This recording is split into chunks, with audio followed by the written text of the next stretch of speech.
status kana umbokuisawo kunzi wapapa status wokuzadza oti rest in peace watirwadzisa kuti rest in peace wasiya vende iona mhando yechikafu chinotengwa wairarama waikanga waya kokubatsira nanga kumarinda uchirwara hapana yekubatsira vandoshinga kuritenga kasiketi asi waigara dzimba dzemapepa rudo here koshesai rudo koshesai rudo koshesai rudo vakomana koshesai rudo koshesai rudo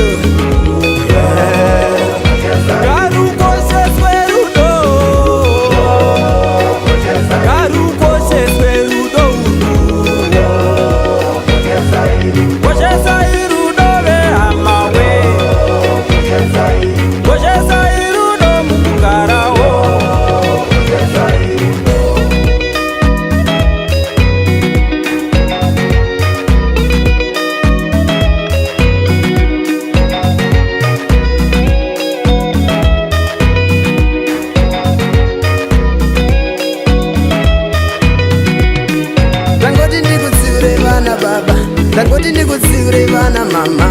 runyararo mudzimba umu runyararo vana baba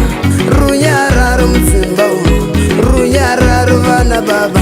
pane rudo hapana kutukana kunyombana kana kurovana batsiraivo nherera dzine misodzi inoerera batsiraivo chirikadzi dzinochema misodzi batsiraivo varombo vanonzwisa urombo batsiraivo varwere vanorwara nezvirwere usanyemudze tambanudza vapururudza waita zvakanaka hunde waita zvakanaka aiwa waita zvakanaka hunde koshesai rudo koshesai rudo vakomana koshesai rudo koshesai rudo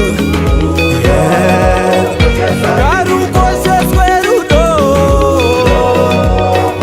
karukosheswe rudo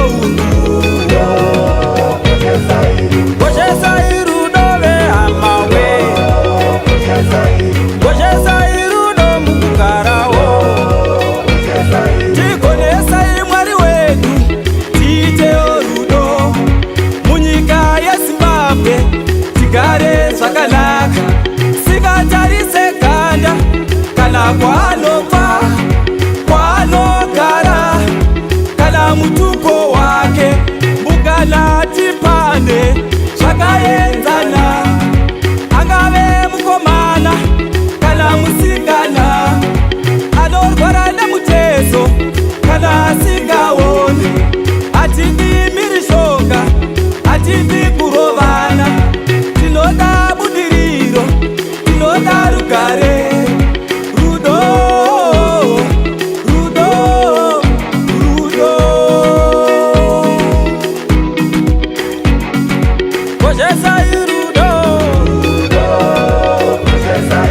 koshesai rudo vakomana koshesai rudo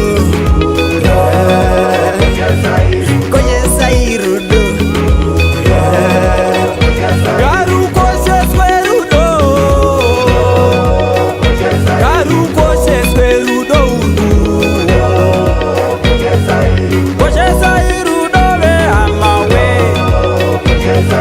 koshesai rudo mukugarawo koshesai rudo koshesai rudo vakomana koshesai rudo koshesai rudo karu